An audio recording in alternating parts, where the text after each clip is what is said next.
नमस्कार दोस्तों, संध्या veg kitchen में आपका एक बार फिर से स्वागत है। तो आज मैं फिर से आ गई हूँ आपके साथ एक बढ़िया सी रेसिपी लेकर के। तो ये है सफ़ेद कद्दू, इसे बोला जाता है, हमारे यहाँ इसे बरिहा बोलते हैं। तो ये अकेले एक नहीं काटा जाता है, इसके साथ में या तो आप लौकी काट सकते हैं या फिर छोटा सा इस तरीके से और कद्दू हो। तो हमने ये 2 कद्दू ले लिए हैं। तो ये सफ़ेद वाला कद्दू है, तो इसे अच्छी तरीके से पहले बाहर से धो लेंगे और इसके बाद इसे काट लेंगे। जितना हमने कद्दू लिया है उसके हिसाब से आपको दाल लेनी है। तो ये उड़द की दाल है, ये छिलके वाली दाल है। तो अगर आप चाहें तो धुली वाली दाल ले सकते हैं, लेकिन हमारे यहाँ अक्सर ये छिलके वाली दाल से ही बनाया जाता है। तो 3 किलो हमारा कद्दू है, हमने तौल करके लिया है मार्केट से। तो उसके लिए हमने लिया है 2 किलो दाल और 1 किलो है ये चने की दाल। तो चने की दाल हमारे यहाँ जरूर डाली जाती है उड़द के दाल के साथ में, क्योंकि इससे क्या होता है, बड़ी जो है ना आपकी तो बहुत ही जल्दी पकती है। तो इसलिए चने की दाल डालने इसमें ज़रूरी होता है। और वैसे भी उड़द की दाल अकेली नहीं डाली जाती, उसमें या तो थोड़ी सी मूंग की दाल डाल दें या फिर कोई और दूसरी दाल डाल दें। तो ये हमारे यहाँ का नियम है। और अगर आप चाहें तो उड़द की दाल बस डाल सकते हैं। तो इन दोनों दालों को हमें अच्छे से एक बार धो करके और फुला देना है। तो एक हमने बड़ा भगोना ले लिया है और इसमें डाल दिया है हमने पूरी उड़द की दाल और इसे 1-2 पानी से धो करके और इसे फुला देंगे। तो ये लीजिए फ्रेंड्स, दाल को हमने फुला दिया है 1-2 पानी से धो करके और इतना पानी डाल दिया है इसको फूलने के लिए। तो चने की दाल को भी हमने इस तरीके से फुला दिया है। तो इसे आपको रात भर फुला करके रखना है, उड़द और चने दोनों की दाल को। इसके बाद आपको इसे धो करके और फिर पीसना है। तो मैं आपको दिखाऊंगी कल। और इसे 24 घंटा फुलाना बहुत ज़रूरी है, नहीं तो आपकी बड़ी अच्छी नहीं बनेगी, पकेगी नहीं। ये जो सफ़ेद कद्दू होता है तो इसे हमारे यहाँ औरतें नहीं काटती हैं, आदमी लोग काटते हैं। तो इसे इस तरीके से छोटे छोटे पीस में कर लेना है और इसके बाद इसे कद्दूकस कर लेंगे। तो ये लीजिए फ्रेंड्स, दाल हमारी अच्छी तरीके से धुल गई है। हमने इसे इस तरीके से धो करके और तैयार कर लिया है। ये उड़द वाली दाल है और ये चने की दाल है। तो इसे भी हमने अच्छी तरीके से धो लिया है और इसे इस तरीके की टोकरी में इसलिए रखा है ताकि इसमें पानी जो है इसका सारा निकल जाए। तो अब इसे क्या करना है कि आपको मिक्सी में पीस लेना है। तो इसे आप मिक्सी में पीस सकते हैं या फिर इसे चक्की में पिसाई जाती है। तो हमारे यहाँ क्या होता है कि चक्की में पिसाई जाती है, क्योंकि बहुत ज़्यादा है। ये आप देख सकते हैं इतनी सारी, मतलब फूलने के बाद बहुत ज़्यादा बढ़ जाती है, डबल हो जाती है इसका। जैसे आपने 2 किलो दाल डाली है ना, तो 4 किलो ये हो जाती है। तो इसलिए हम इसे चक्की में पिसवा लेंगे। तो दोस्तों, सबसे पहले मैं आपको मसाले दिखा देती हूँ कि बड़ी में क्या क्या मसाले लगते हैं। तो ये हमने ले लिया है खड़ी धनिया साबुत, 1 कटोरी से थोड़ी सी कम है, यानी 1 कप होगी। कप में अगर आप नापेंगे तो उसके हिसाब से। ये जीरा है, तो ये 2 तरह का जीरा होता है। तो ये जो अपन नॉर्मल जीरा यूज करते हैं ना रोज डेली सब्जी में, तो ये वही वाला जीरा है। और ये जीरा पैकेट में, जैसे गरम मसाला मांगेंगे ना तो उसके पैकेट में ये वाला रहता है। तो हमारे यहाँ तो इसे सह जीरा बोला जाता है, और यहाँ क्या बोलते हैं मुझे नहीं पता है इसे कौन सा जीरा बोलते हैं। और ये जो दालचीनी के टुकड़े हैं ना, तो क्योंकि हमने पैकेट से निकाला है, पैकेट में सारा कुछ रहता है, तो इसलिए थोड़े थोड़े से इसमें दालचीनी के टुकड़े हैं। आप देख सकते हैं इस तरीके का होता है ये वाला जीरा। थोड़ा सा ही अंतर होता है, ज़्यादा अंतर नहीं होता है। और अब मैं आपको मसाले दिखा देती हूँ। तो ये मसाले सारे पैकेट में ही थे, तो हमने अलग अलग आपको दिखाने के लिए कहा है। अगर आप मांगेंगे ना कि गरम मसाला खड़ा वाला दे दो, तो उसमें सारी चीज़ें रहती हैं, लेकिन बोल करके मांगिएगा, क्योंकि कई गरम मसाले में ये नहीं होता है जायफल।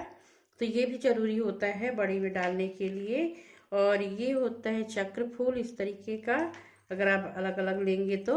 और तो इस तरीके से आप बोल करके मांग सकते हैं कि चक्र फूल दे दो, जायफल दे दो, या फिर ये छबीला उबीला बोला जाता है इसे। तो ये होता है, और इसमें तो ढेर सारे हैं, पैकेट में रहता है। तो ये है दालचीनी का टुकड़ा, और ये काली वाली मिर्च होती है ये, तो ये है लौंग है, हरी इलायची है, सब कुछ इसी में है, और इसे छबीला बोलते हैं। और ये होता है तेज पत्ता, आप देख सकते हैं। और ये बड़ी इलायची हमने ढेर सारी ले ली, क्योंकि बड़ी इलायची हमने अलग से मंगवाई थी पहले से। मैं मंगा करके रखती हूँ बड़ी इलायची, इसकी खुशबू जो होती है बहुत ही बढ़िया रहती है। तो इससे मैं इसे थोड़ा सा ज़्यादा डाल रही हूँ। तो चलिए चलते हैं आगे की प्रोसेस में। तो गैस पे हमने एक तड़का पैन रख दिया है, और हल्का सा जैसे ही पैन गर्म हो जाए तो उसमें आपको डाल देना है धनिया, और इसे अच्छे से भून लेंगे।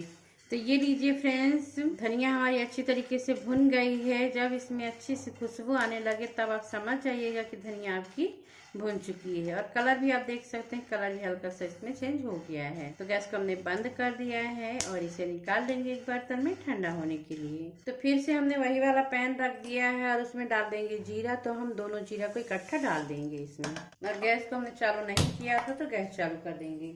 इसे भी भून लेंगे।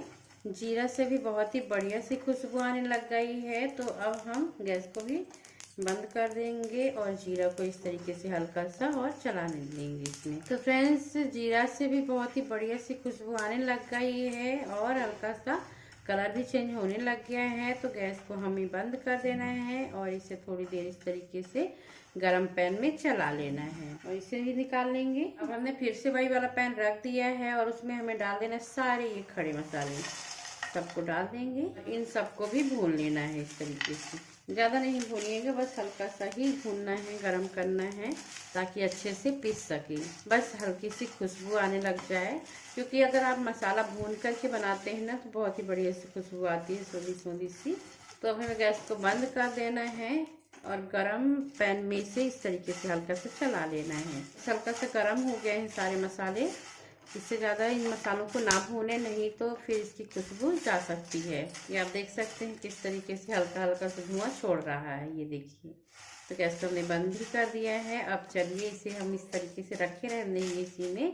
अब जलने का डर नहीं है। और अब हम चलते हैं दूसरा काम देख लेते हैं। तो फ्रेंड्स, ये हमारी 1 किलो अदरक है जिसे हमने पहले धो लिया, इसके और इस तरीके से छिलका उतार लिया है।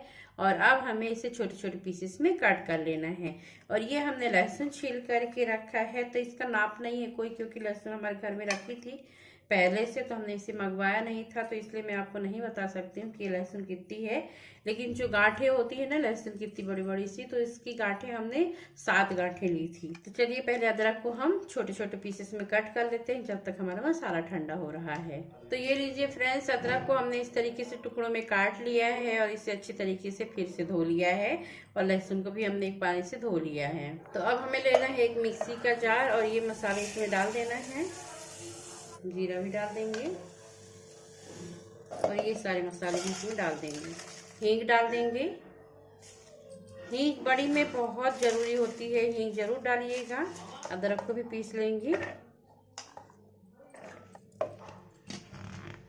तो ये लीजिए फ्रेंड्स, ये हमने अदरक को भी बहुत ही बढ़िया तरीके से पीस लिया है। ये आप देख सकते हैं इस तरीके से हमने इसे पीस लिया है। तो ये लीजिए फ्रेंड्स, लहसुन को भी हमने इस तरीके से पीस लिया है। और ये हमने लिया है 3 पाव हरी मिर्च। ये आप देख सकते हैं, ये हमारे पास पहले की रखी हुई थी, इसको भी हमने ले लिया है। और इसके को अच्छी तरीके से धो करके इसका डंठल निकाल देना है। मिर्ची को भी पीस लेंगे। तो अभी पूरी मिर्ची इसमें नहीं बनी है, इतनी सी बच गई है, तो इसे हम दोबारा पीसेंगे। मिर्ची को भी हमने इस तरीके से पीस कर तैयार कर लिया है। तो ये लीजिए फ्रेंड्स, अदरक, लहसुन और हरी मिर्च को हमने इस तरीके से निकाल करके एक बर्तन में रख लिया है। और ये सारा जो हमने मसाला पीसा था वो भी डाल देंगे इसमें। तो ये लीजिए फ्रेंड्स, उड़द की और चने की दोनों को दाल को हमने इस तरीके से पिसवा लिया है चक्की में। और अब इसे हम डाल देंगे मसाले के ऊपर, सारी दाल को निकाल करके। तो ये सारी दाल की पीठी को हमने निकाल करके और रख लिया है इस बर्तन में। और ये जो बरिहा को सफ़ेद कद्दू को हमने कद्दूकस किया था कल, तो इसे भी इसी में मिला देंगे। लेकिन ये हमारा बर्तन थोड़ा सा छोटा पड़ रहा है, तो हम 2 बर्तनों में इसे करके मिलाएंगे, मिक्स करेंगे। इस तरीके से इसी में मिलाना है, लेकिन आप बड़े बर्तन में मिलाइएगा। ये बर्तन हमारा थोड़ा सा छोटा पड़ गया है, तो हम इसे बड़े बर्तन में ट्रांसफ़र करेंगे। तो इसे हमने बड़े बर्तन में डाल करके और अच्छी तरीके से फेंट लिया है। और इसके बाद साफ चादर बिछाएंगे और उसमें आपको बड़ी डाल देना है। तो मैं बड़ी बड़ी बड़ियाँ डाल रही हूँ, आप अपने मन मुताबिक बड़ी डाल सकते हैं, छोटी बड़ी जैसे आपको पसंद है उसके हिसाब से। बड़ी चल रही है।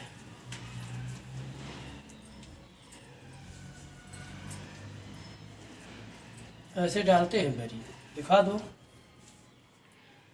और देखने वाले पास करें कि किसकी बड़ी अच्छी है। बेघर की अच्छी है। बेघर की अच्छी नहीं, मामा की अच्छी है। मामा की बड़ी जो खाएगा वो खाते ही रहेगा। मिर्चे मिर्चे डाल है छाँट छाँट। मर्चे मर्चे डाली जो खाते हो पछते जो खाते हो पछते। तो ये लीजिए फ्रेंड्स, सारी बड़ियाँ हमारी बन करके तैयार हो गई हैं। तो इन्हें सूखने में 5-6 दिन लग जाएंगे। 5-6 दिन के बाद हम आपसे मिलते हैं। तो ये लीजिए फ्रेंड्स, हमारी बड़ियाँ बहुत ही बढ़िया तरीके से सूख करके तैयार हो गई हैं। तो इन्हें हमने 7-8 दिन धूप में अच्छी तरीके से सुखाया है। तो आप कभी भी जब ये बड़ियाँ बनाएं तो आपको अच्छी धूप में बनानी चाहिए। जब धूप अच्छी निकले तभी बनाइएगा।